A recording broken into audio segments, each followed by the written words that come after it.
Miami is still ill on fire. Miami still is on fire. Adriana, it's not easy being a pop star. I'm learning. Guys, welcome back to our weekly recap of the Real Housewives of Miami. I have to say, Wednesday night was a stellar night of Real Housewives content, especially when it comes to the reunions. We had, and I don't know, I kind of liked how, although I didn't love having Miami and Beverly Hills on the same night, for me, when I'm talking about like logistical reasons, because I recapped the show, that's the only reason. It's not because I didn't feel like it did anything for each other. I felt like that was actually a perfect match. Very much like they did with, I think they did Beverly Hills and Dubai. Sidebar. Did you guys see the trailer for The Real Housewives of Dubai season 2? Finally came out, only for us to find out we're not going to get it until June 2nd. If you would like to see a special edited version of the trailer, be sure to check out my TikTok. You can see it on Reels, on Instagram, and you can also see it here on YouTube. I did a special edit. It's worth watching. Be sure to check that out. But yeah, Real Housewives of Dubai, they paired it up during their first season with Beverly Hills because Beverly Hills is a monster when it comes to ratings. And no matter what people say about this season, if you thought it was boring, people are still watching. And that was I'm just basing that off of the live viewers. We're not talking about streaming, DVRing, and all that other stuff. So people are still very much engaged when it comes. And I see that here on our channel. Be sure to check out our Real Housewives of Beverly Hills recaps as well. Y'all show up for that as well. We had, 1,500 people in the chat yesterday recapping it. So check that out if you haven't already. I enjoyed Beverly Hills and I enjoyed Real Housewives of Miami this week.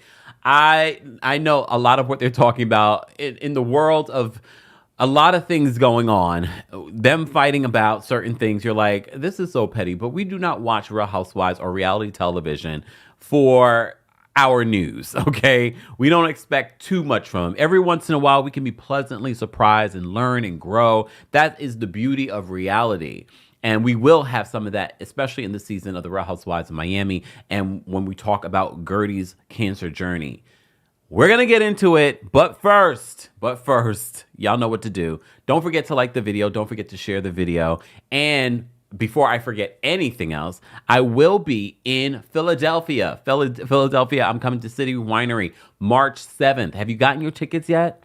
You do not want to miss the show because every single show is so different because we are basing it off what's hot in the week or the day before. Sometimes I have a plan in my head of what I want to talk about, and then it's completely different because maybe something popped off that day of. So get your tickets if you live in South Jersey. If you will be in Philadelphia on March 7th, come out to City Winery, have a cocktail, have some food. Don't be afraid to come with you, just yourself. That's fine. Make some friends. It will be a great time. Meet and greets and everything are available. And we just announced Seattle. We're coming to Seattle this summer as well. Head on over to KempireAfterDarkLive.com/Philly for Philly tickets. KempireAfterDarkLive.com/Seattle for Seattle tickets. We will also be coming to Boston. We'll be coming to Nashville and Atlanta. Check out the description for more details and links. All right, let's get into our recap of the Real Housewives of Miami. Baby, baby, won't you listen to me? I got that flavor. I know you're dying to feed. I ain't no dancer, just got some hip in my feet. Now throw your hands up. Ooh, you bring the lighter, I got the fuse. You make a fire, I'll add the fuel. Follow my lady, just watch the shoes. Gotta turn the heat up to get this cool.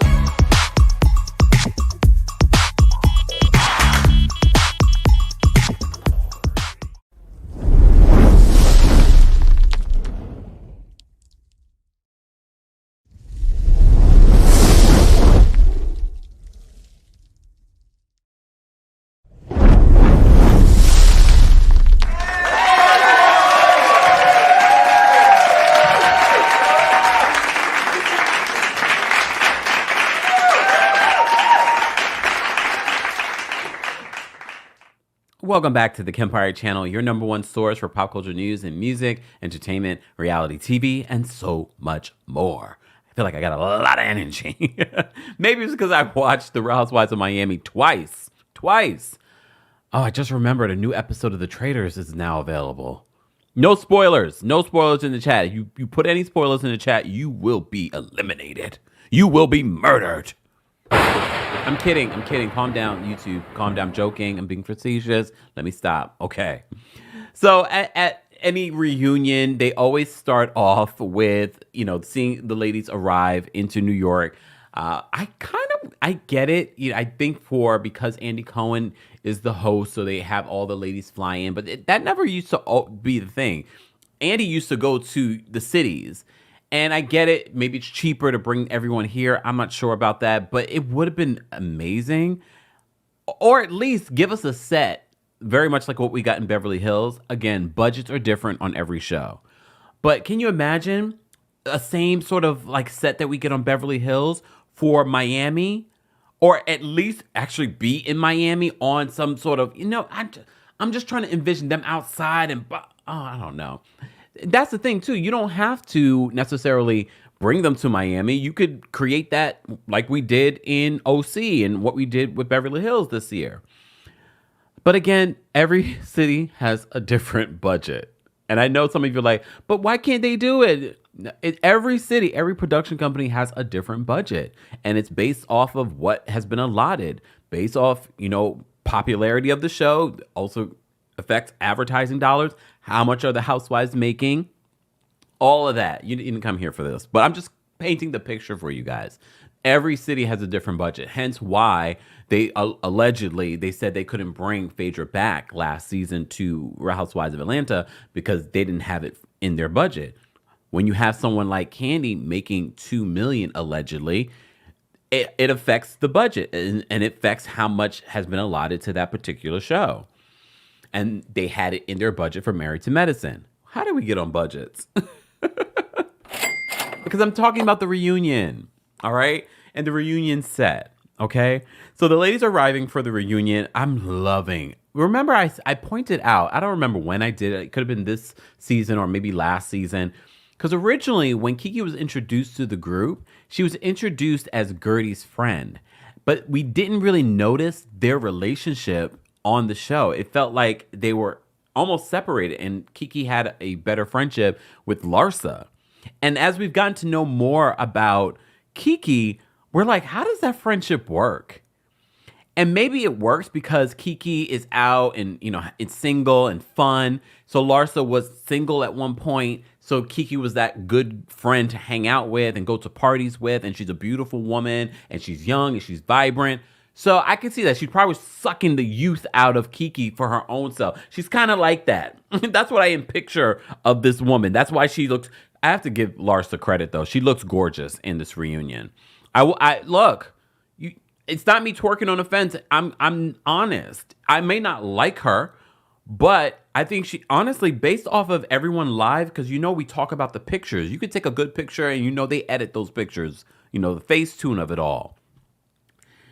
Here's the thing. When you see them live and in person, you see the outfits.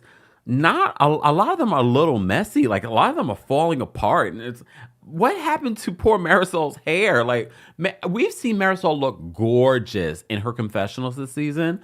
I am so not loving this reunion look. When she took the shot, I was like, eh.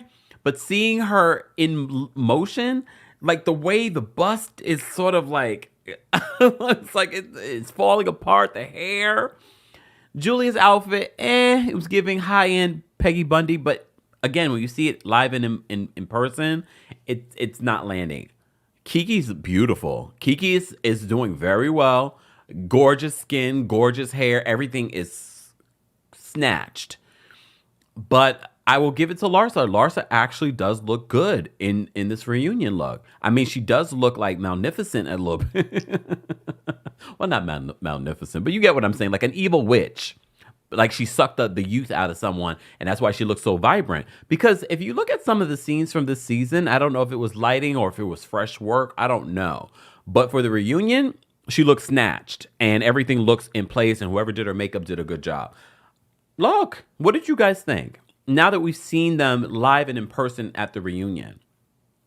But back to what I was saying, I'm loving seeing, first of all, I love that Kiki and Gertie were sharing a room together. I thought that was, and just seeing their camaraderie and slowly but surely, we saw a lot of that this season, especially towards the end of the season. Kiki and Gertie, there's a love and a friendship there. And I'm wondering, is it just because of editing that we didn't see it the last couple of seasons? Or because of whatever may have happened? Maybe the fallout with Larsa brought them closer. I'd like to know. Kiki, I know you watch. Can you just, send a message? Send a message, send a tweet, send a comment. I just want to know, like, what was it? What was it that brought you and Gertie back together? Or is it the fact that they're just actually showing it this season? Again, I always remind you guys, you're watching an edited show, so I really do not hold some of the things that play out on the show as Bible. You know what I mean? All right.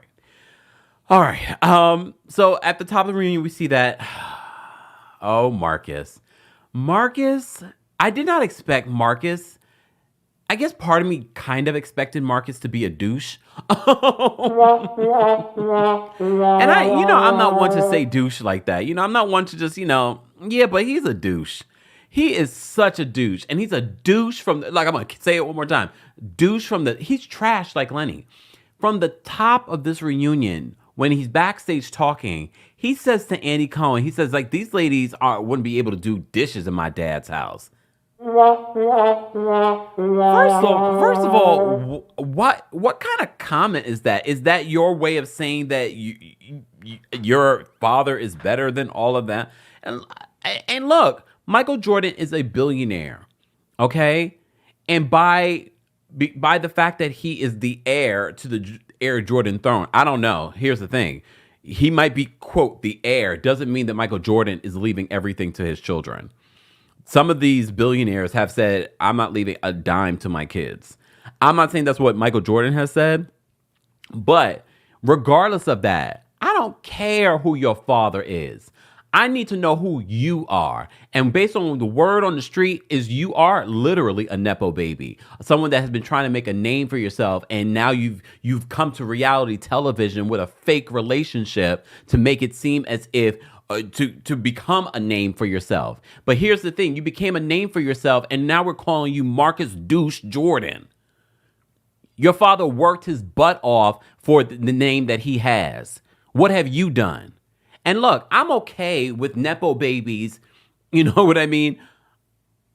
Growing up with privilege, especially black Nepo babies. I love that.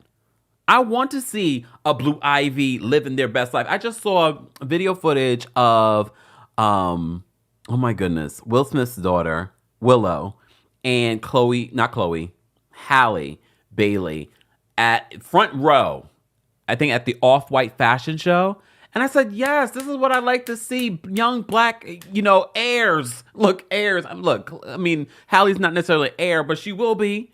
Okay? I like seeing that. I'm okay with that. But what I also like to see is that you do something with that privilege. You do something more than what this one has done. Because word on the street, he's done nothing with the privilege that he's grown up with. And that's why he's had to make a way for himself now onto reality television. Nothing wrong with making your way to reality television, but here's the thing, you didn't do it authentically. And I'm looking at you real sideways with that comment about the ladies, like they wouldn't be fit to do my father's dishes. Wow. You really think so much of yourself. What did you guys think of that comment? Oh my God. And look, producers, I understand you have a job to do. I posted a tweet. I was like, why is the producers keep showing Marcus in these comments? Look, because they know what they were doing. Producers, they know what they're doing. I made that comment because I was annoyed by watching him. But at the same time, they are showing us who he really is. Because we didn't get to see this side of Marcus Douche Jordan during the season. But we got to see it during the reunion. Okay. Damn, I didn't even get into the reunion. I'm already going in. Damn. Let me take a sip from my coldest water bottle. And yes, you can still get a discount at Coldest. Head on over to coldest.com and use the discount code Kempire10 for 10% off of anything. They have sheets, pillows, things for your pets, and more. All right. So Larsa, I guess I'm not done with Larsa. All right. So they talk about Larsa's sex life. You know, Larsa said, I used to have sex with Scotty 4 times a night. It's like she can't say I misspoke. No, she has to lean into the lie. And the fact that she's fighting with Alexia this entire episode, I hate the fact that you're saying that you're the only one that tells the truth here. You have lied about your fake booty. And look, normally I'm like, okay, whatever. You don't want to talk about your plastic surgery, but it's so obvious. It's like, at least with Mia, and I talked about this week about Mia, like her lies are getting a little annoying. But at least with Mia, she's funny. She's entertaining with her delusion. Like we're talking about a stripper inheritance. Just the thought of it. Just the thought, not a stripper inheritance. Come on. Larsa is so like, insufferable. I mean, but I said this about Kyle, but Kyle's a different type of insufferable. Honestly, if I had to choose between Kyle and Larsa, I'd choose Kyle, to be honest with you. I would. What about you, if you had to choose? I mean, you don't have to, but you know what I'm saying. Anyways. So she refuses to deny, like, I misspoke. Well, apparently, she has sex with Marcus 5 times a night, and Andy confirmed that he spoke to Marcus, and Marcus said, oh, yeah, and it's a release every time. Here's the thing. I'm not saying it's impossible. Okay? I'm not saying it's impossible. All right? This is like Kempire After Dark talk. I'm not getting into it. I'm going to save it for Philly. But I'm not saying it's impossible. But every single night, and Gertie and Alexia like, that is, you lying about that. That's not true. She's like, well, maybe not for y'all. Maybe y'all are dry. Oh, damn. Not dry. Damn. And they're like, what? She really swears. Anyway, so Lisa, of course, decides to jump in. Sidebars. Lisa, you really did look like that dance emoji. She really did. Anyway, so Lisa tries to defend Larsa in this conversation, and Gertie makes a comment. She's like, oh, here goes the mascot. So Gertie and Lisa get into it during this reunion. We only saw a little bit of it in this week's episode, but we saw it for the preview for next week's episode. They really get into it. All right. Anyway, so Larsa, it was also upset with Kiki's comments about her relationship. So they kind of have their own little back and forth. And Larsa really thought that she said something. She's like, she says that Kiki was horrible. She was a horrible friend in her confessionals. And she says, you Kiki in my face, and then you go to talk behind my back. She really thought that she did something with that. But she doesn't realize when you say someone's Kikiing, it's not that.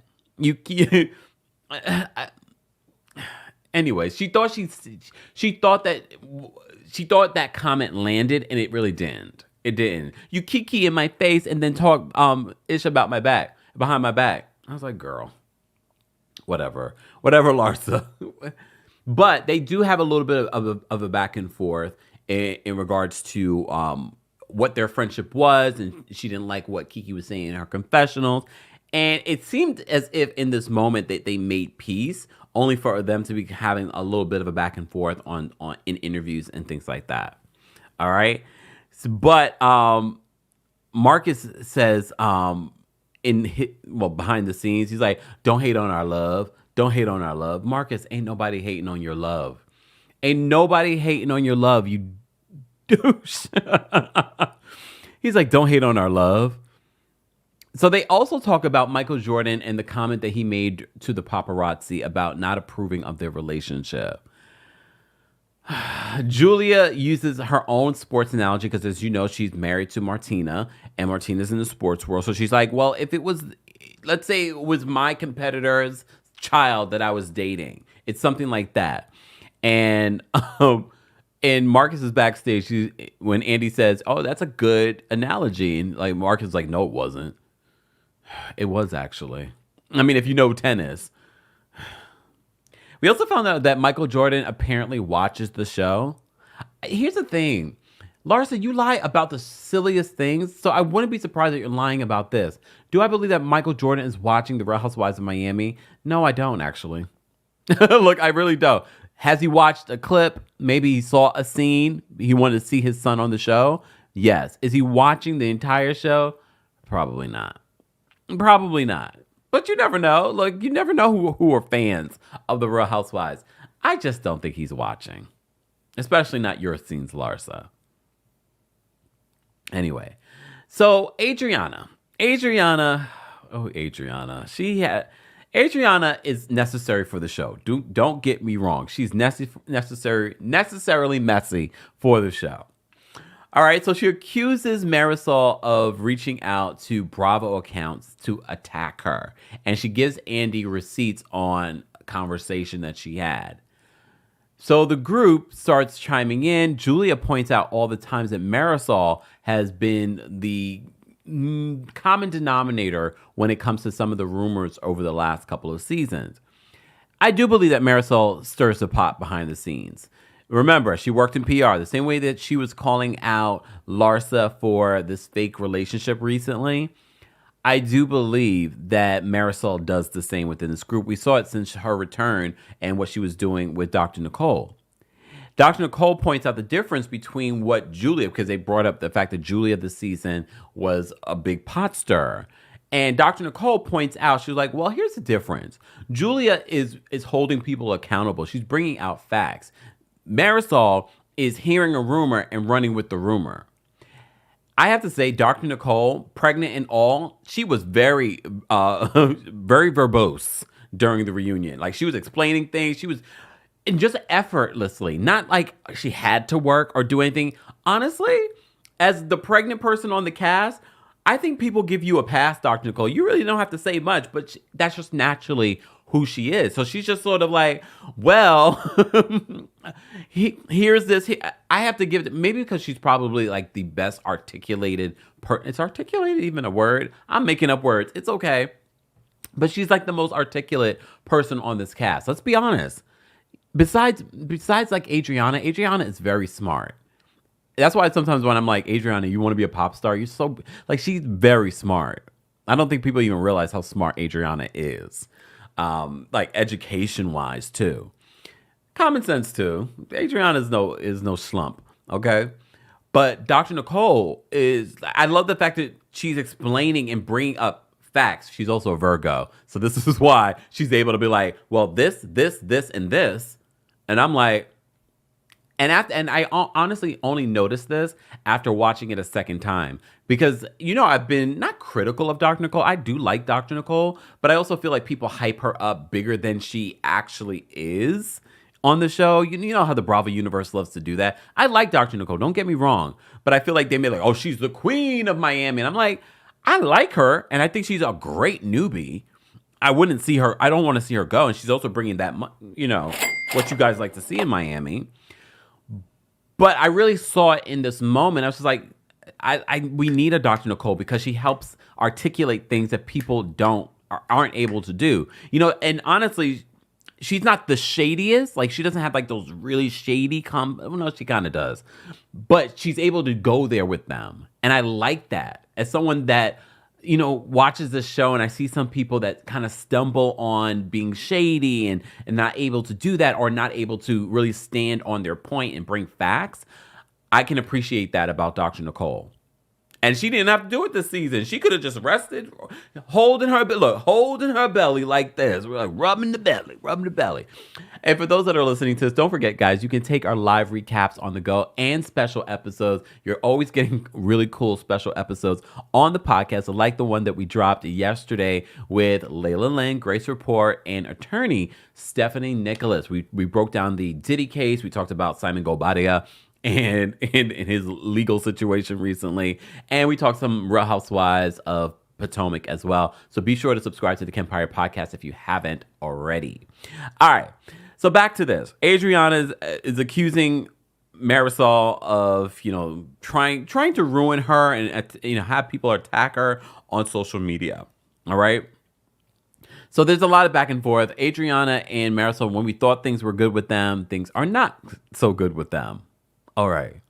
Here's the thing: when Dr. Nicole explains the difference between Marisol and Julia, Alexia points out about Dr. Nicole bringing Anna to the show, and she's like, "Well, you're stirring the pot as well by bringing Anna on the show." I'm on the fence with that because we talked about them bringing Anna, and I was like, Dr. Nicole, you knew that there was some sort of beef between them. You knew that it would cause an issue by bringing them there. But we also have to remember Adriana was the one that brought her Anna to that party, that Mother's Day event, and then to her own performance. She invited Anna, but Anna was like a big womp womp womp.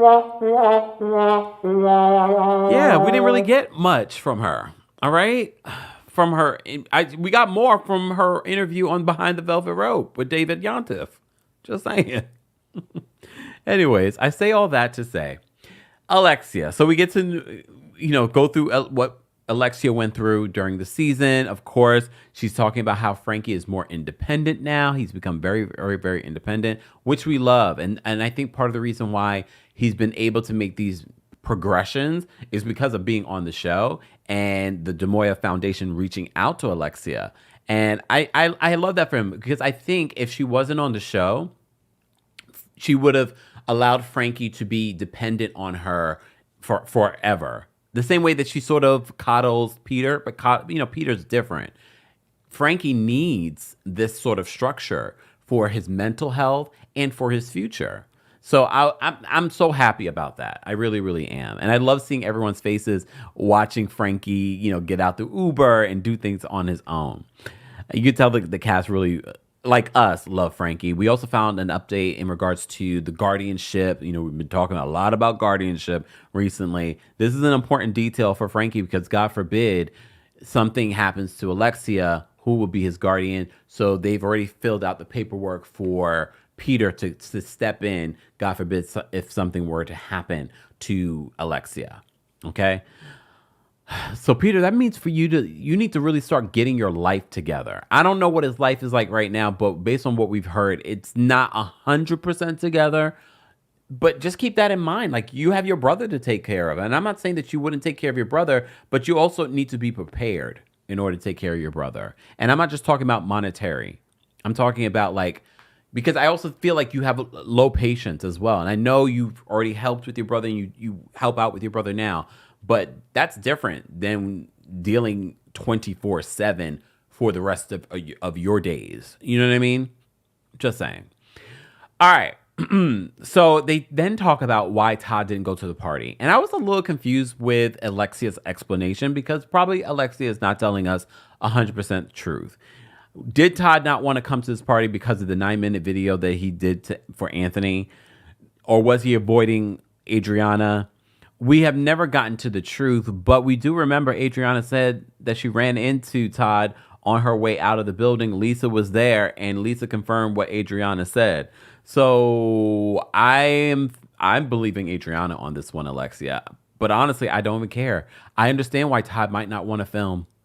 I get it. He probably wants he wants limited time on this show. He wants to support you. He supports you doing the show, but he doesn't want to be on it because he probably got a little bit of a taste of the Bravo universe and people digging into his information and talking about him on social media. And because he went from being a very private person to now a public figure, he doesn't like it. I get it. I completely get it.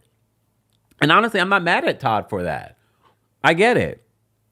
I honestly don't want to know anything about his business. I don't want to know anything about their finances. She talked about their finances. She even brings the lease.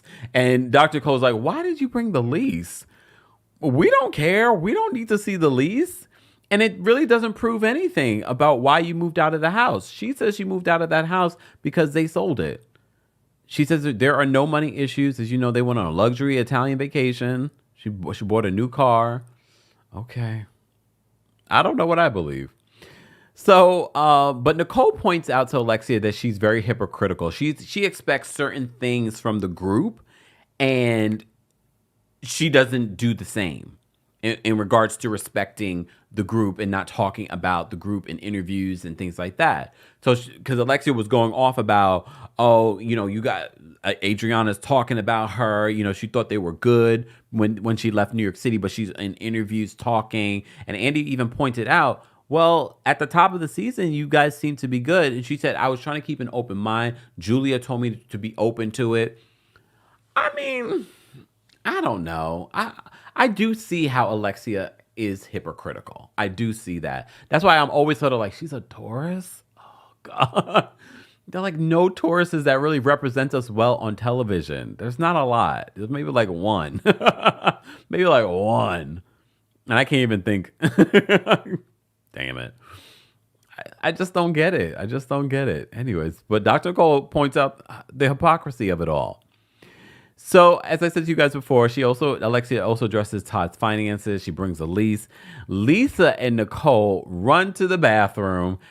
And Lisa, you could have waited and allowed Dr. Nicole to go into that bathroom. That pregnant woman is like this, bent over, like, let me in. Let me in. My God, let me in. Anyways, guys, if you haven't already, be sure to like the video. It's an easy and free way of supporting not just my channel, but other channels as well that are talking about the Real Housewives of Miami. But as you also know, or maybe you don't, maybe this is your first time here. Hello, welcome. We also talk about everything in pop culture. This past weekend, we did two-part recaps, recapping the Where is Wendy Williams documentary. We also have covered a lot of different stories about the Wendy Williams situation, the guardianship, and apparently she may have let go of her jeweler turned manager Will Selby and publicist Sean Zanotti. If you missed any of those reports, be sure to check that out, along with a lot of other pop culture content here and also on our podcast. So be sure to subscribe to the Kempire podcast on Apple Podcasts and on Spotify. While you're there, don't forget to give us a 5-star rating. Shout out to our subscribers. Shout out to our channel members. To become a member, head on over to TheKempire.com/join. And of course, we could not do this without our King's Guard. So be sure to say hello to our King's Guards. And we appreciate all of you being here and taking a moment out of your day to talk about the Real Housewives of Miami. Let me take a sip from my water bottle. All right. Adriana recites a poem. Honestly, the poem wasn't bad. I'm not a huge, poem fan, but I was like, wait, this is actually pretty. It's supposedly telling the true definition of a star. Alexia's like, are you saying that I'm a star? Oh, God, Alexia. I got to see Alexia's full birth chart. So this conversation leads into a back and forth between Larsa because Alexia calls out Larsa for lying. All right. And Larsa says it wasn't a lie. It was a misunderstanding in regards to what happened between Gertie and Larsa. Remember, Gertie told her not to talk about the situation. And you even joked at the end of this conversation, Larsa, oh, so I shouldn't go to TMZ? Only for you 4 hours later, to tell people in the group before Gertie even had a chance to tell them. And Gertie says later in the reunion that Larsa really made this cancer journey hard for her. That's big. I would never want someone to tell me that I made their cancer journey hard for them. That would break my heart. But you have to have a heart, right? I'm just saying, you would have to have a heart. And this witch does not have one. Oh, my goodness. Anyways, say all that to say. So there's some tension between Alexia and Larsa during part 1 of this reunion, okay? Because Larsa doesn't like when Alexia is saying, I'm the only one here that doesn't lie. Okay. Look. Okay. It's kind of giving the energy, and I forgot to mention this during our Real Housewives of Beverly Hills recap. It's giving the energy. I'm so bad that I forgot to mention it, but a lot of you that watch my Beverly Hills watch the Miami. When Dorit says, I think I'm the only one that is college educated, that has a college degree here. Mind you, 3 people have a college. Why would she think that? Why was it so random? So random. Anyways, so Julia, as Alexia and Larsa are going back and forth about who's lying and things like that, Julia and Kiki decide, you know what? I think we should just keep kissing until they stop. And Andy notices it before anyone, and then they eventually stop. Weird. All right. So Gertie brings up the fact that she believes that Larsa holds people hostage. So they're kind of saying that Larsa behind the scenes is sort of like threatening and sort of like tries to control them by saying, you better have my back. You better have my back or else kind of thing. And I would believe that because Larsa, it feels like you're all about image. You remember in the first season, not before the reboot, the first season of the reboot, she was talking, I forgot who she was talking to. You guys have a better memory of these details than I do. But she was making it about social media followers and, oh, I can't follow you because you don't have, so like a high social media. I think it was Julia, honestly, where she was saying that. So she's so superficial, and I know a lot of people say, well, that's why she used to hang out with the Kardashians. And I do think the Kardashians are superficial, but I feel like even the Kardashians, I feel like have more depth than Larsa. You know what I mean? And not a lot of depth, but more than Larsa. I feel like Larsa really, I feel like they have more heart than Larsa, especially like Kim. Like Kim is out here, helping people that were wrongly convicted to get out of jail. Like there's a level of depth with Kim. I don't get that from Larsa.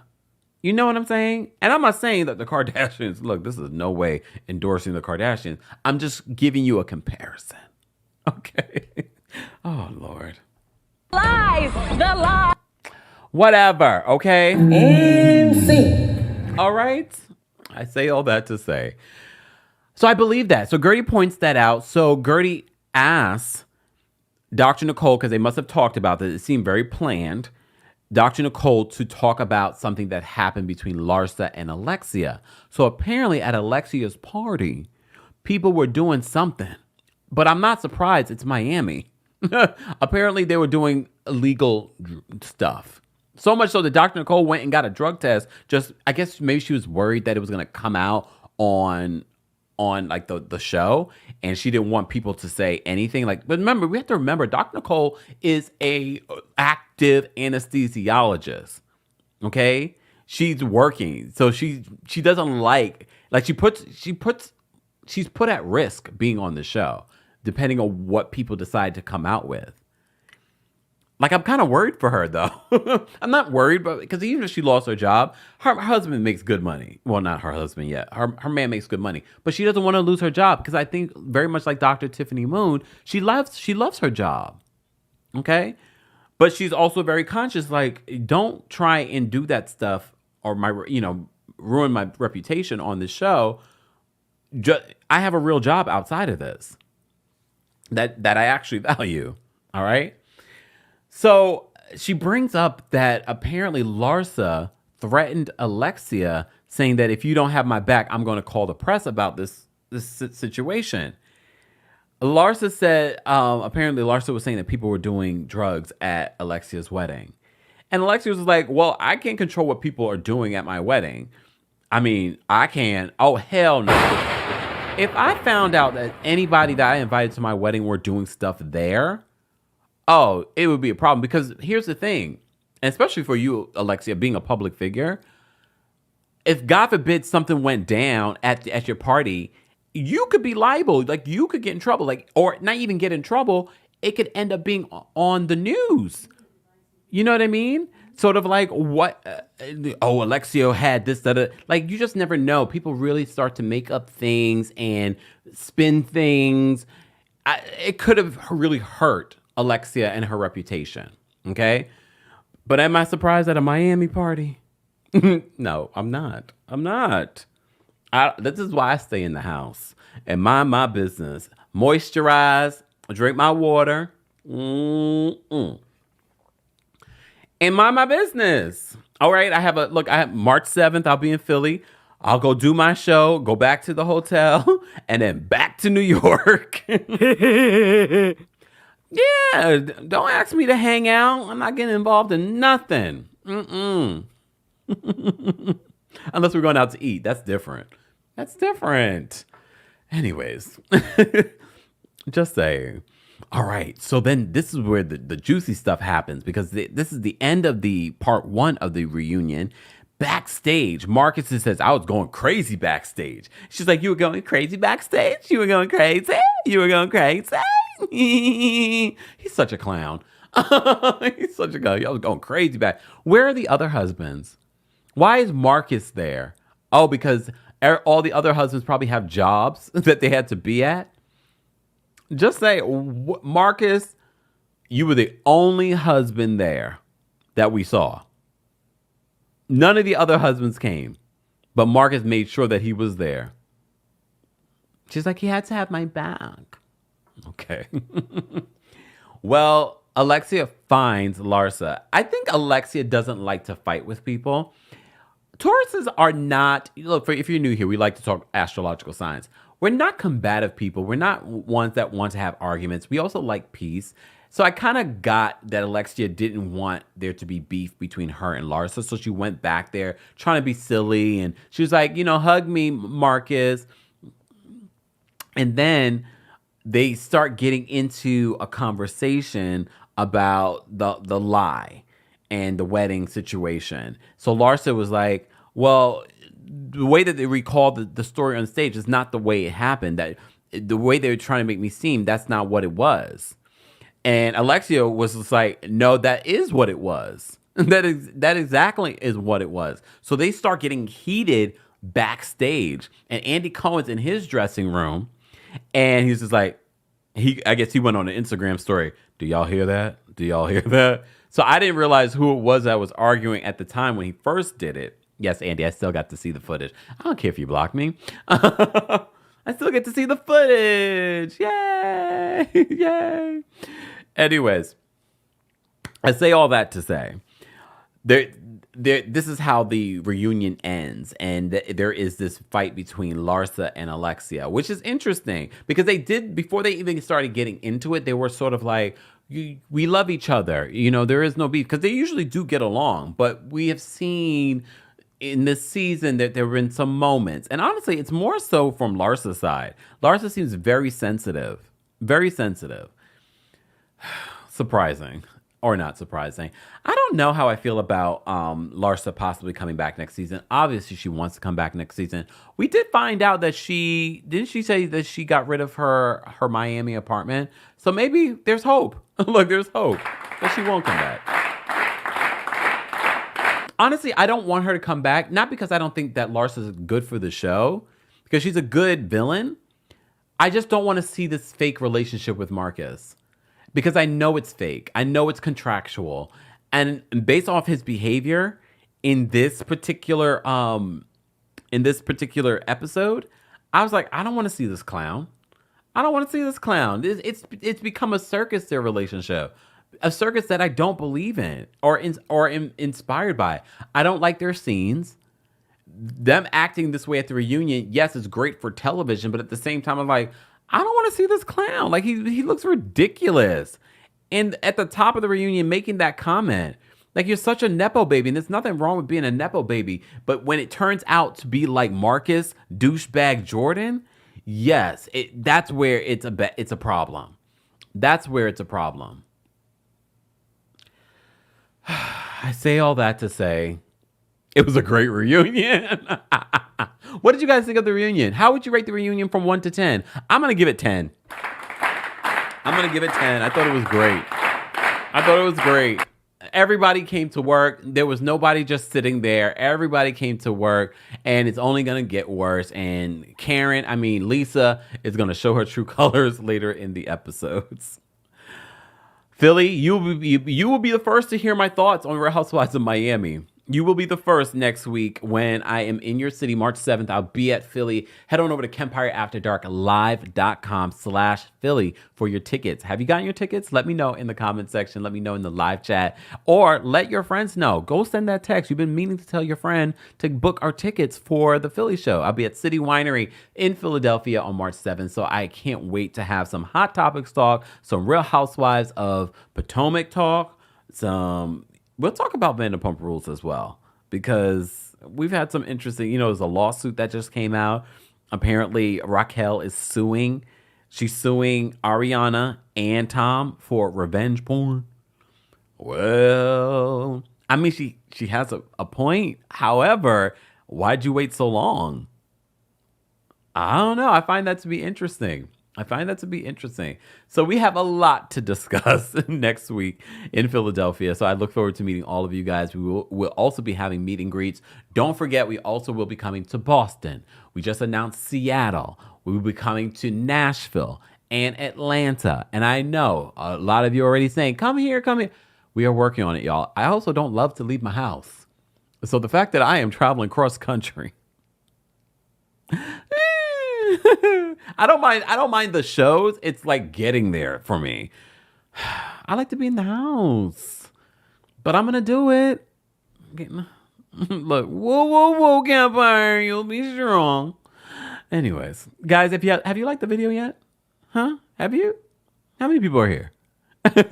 Be sure to like the video. It's an easy and free way of supporting not just my channel, but other channels will start to show up on your algorithm. And don't forget, you can take us on the go by downloading the Kempire podcast. That's where you'll have live recaps, but also special episodes as well. So be sure to subscribe. And while you're there, don't forget to give us a 5-star rating. And don't forget, we just did a special live here on YouTube with our special guest, Zach Peter from No Filter with Zach Peter. We talked about Vanderpump Rules. We talked about Real Housewives of Beverly Hills. We talked about Real Housewives of Miami. We talked about the lawsuits from Brandi Glanville and Leah McSweeney. Be sure to check that out and leave us a comment. It would be great to hear what you guys thought. And I will see you guys later. Thank you all for being here. Again, thank you to our King's Guards. Thank you to our channel members. And of course, thank you to our subscribers. And for those of you watching the bushes that haven't committed to subscribing and turning on your notifications, it's okay. I see you. Playing. Guys, have a great rest of your Friday. I will see you all later. Bye, y'all.